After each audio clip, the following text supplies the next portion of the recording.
I think the most important starting point is knowing our students and understanding who they are, seeing beyond the categories and the stereotypes to really know them as people, as individuals, so that you understand what their strengths are, what the challenges are, how they learn, and you can build relationships with them. I think that's a starting point.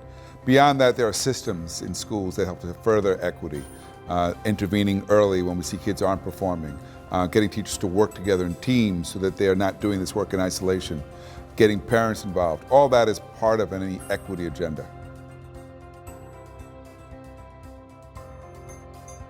I think the main thing we can do for teachers is to get them working together, working on an ongoing basis, analyzing student work together, planning lessons together. This work is too hard. Reaching all kids is something not every teacher knows how to do. But if we work collectively, then we can brainstorm, we have the benefit of all our thinking to figure out how to approach this work. And I think when that happens, it's much more likely that we'll be able to reach a greater number of kids than we do now.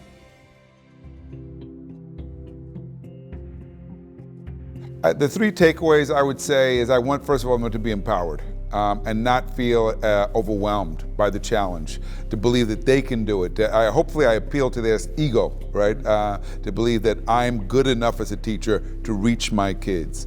I think secondly, I want them to understand why it's hard. I think the way we've organized our schools a lot of times is not with the purpose of reaching all kids. And a lot of times they're working in an environment that's not good for teaching and learning. And then I think thirdly, a lot of times the teachers experience burnout because they were set up. They've been assigned to teach, particularly new teachers, the most challenging kids, without a lot of guidance and support.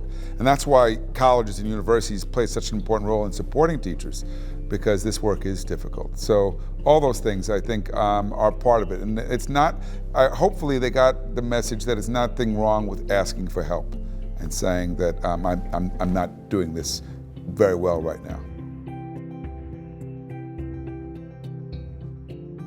Perfect school, I would say you can't really talk about perfection because we live in an imperfect society, and so the idea that there could be a perfect school is, I think, beyond my imagination.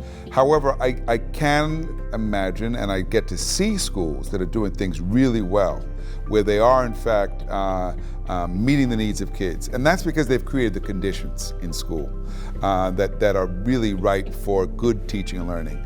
And those teachers are about, collaboration, about the morale of the staff. It's about the sense of mission and vision. And because of that, kids buy in and kids respond. And I get to see schools like that often. And it's a reminder that work can be done. And it's also a reminder, and it's something I often point out to people, the problem when it's not happening is not the kids. It's our inability to create those conditions.